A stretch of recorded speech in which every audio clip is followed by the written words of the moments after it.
Hello you guys, my name's Jay, and this picture right here is relatable and funny. So today I'm going to show you how to do a circle, or how to conjure up a circle, a magic circle. So the things you're going to need are elemental representations. You're going to need your acclimate. You're going to need either stones, salt, a cord, anything you want to use to represent the actual physical circle. You're going to need some sage, and you're going to need a lighter or matches, or however you light your candles, and then you're going to need any spell supplies that you need. So yeah, it is to determine where you're going to do the circle at. Normally, for me personally, it'll be in my bedroom, but today I did it out in the living room just to have some sort of demonstration.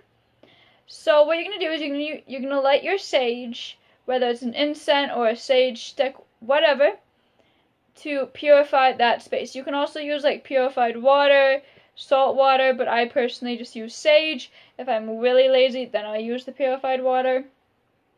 But I do try to stick with sage to cleanse the area. The next thing you're going to want to do is you're going to want to put your elemental representations up. For me, I use candles. You don't have to use candles. You can use stones, feathers, whatever representation you have for your elements. You can use those, no problem. And then what you're going to do is you're going to take your acclimate and you're going to point to each you're going to point to each direction. I personally go north, south, east, and then I go east, south, west, and north, personally. So then what you're going to want to do is make the actual circle. So you can use salt, you can use like a really long cord, just make sure all of these connect.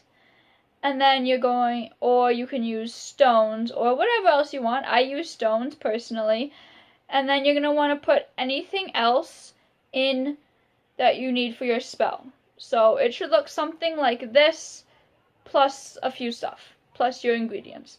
So yeah, now keep in mind you have to make the circle big enough you're going to need to make the circle big enough for you to stand in.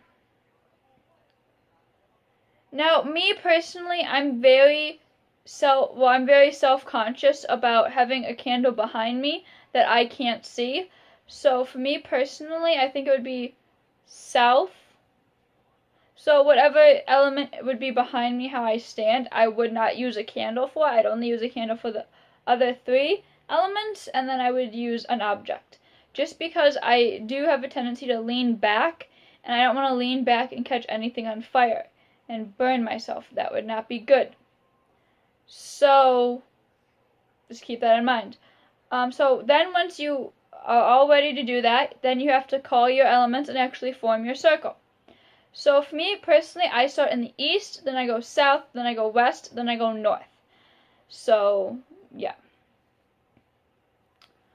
And then after you get done calling each element, you will light that candle, and then you have called that element. Yeah.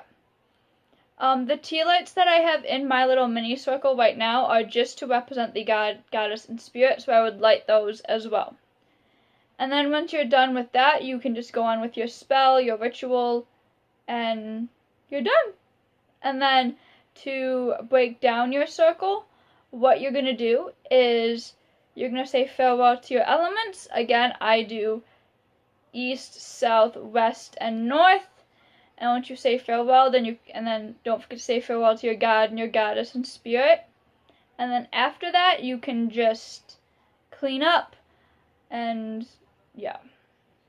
If you're going to use candles, and if you're doing it on like a floor of your room, and you're making a huge circle, I would say use like the glass pillar candles. They look like this. If you can get them in colors, so you can like tell which one is which. Just so they don't make a mess.